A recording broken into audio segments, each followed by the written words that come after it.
some sort of complex detail, I said that to you. Right, if I wanted to draw on the surface, I currently can't draw on anything. So what I'm going to do is I'm going to select the front plane. I could, by rights, draw on the front plane, but I wouldn't be able to see what I'm doing. So I'm going to go reference plane and axis.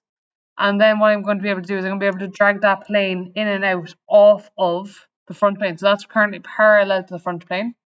What I could do is I could select this surface, right, and it'll turn it for me. I could say to you a mountain of different ways that this does work, right? It won't make sense to you.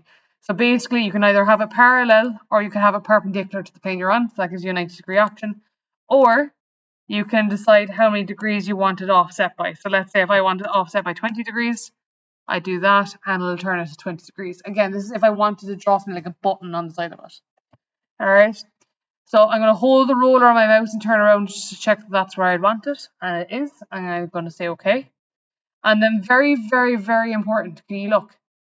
You're going to come down here, right? And you're going to go to edit feature. And you're going to have a look at these lines here, right? And basically what they're going to want you to do is if you go double click on that, you can change the name. So plane for button. You get a savage amount of marks for just going down through your design tree and renaming all of the features you do. So the revolve, I'll double click on that again. Right. So instead of that being revolve 1, that is now main body revolve. And that's them both named. Okay. And again, if I'm looking at my plane here, I'll be able to see that. If I want to draw the button onto this, then I'm going to select that plane. I'm going to press Control 8. And it's going to bring that plane just so as I'm looking directly at it. And again, if I wanted to draw a button on this, what I would first do is I would find the center here on a center rectangle. First thing I'm going to do is go Features, Extrude Cut. The reason I'm going to cut first is because I want somewhere to fit my button into. Is that understandable? Yes? Yeah? Right, and say OK.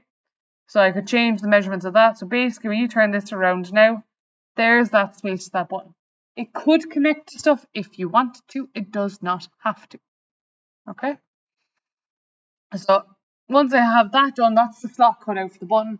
If I was making the button as a part, I'd go off and make that now and I'd sit them into each other.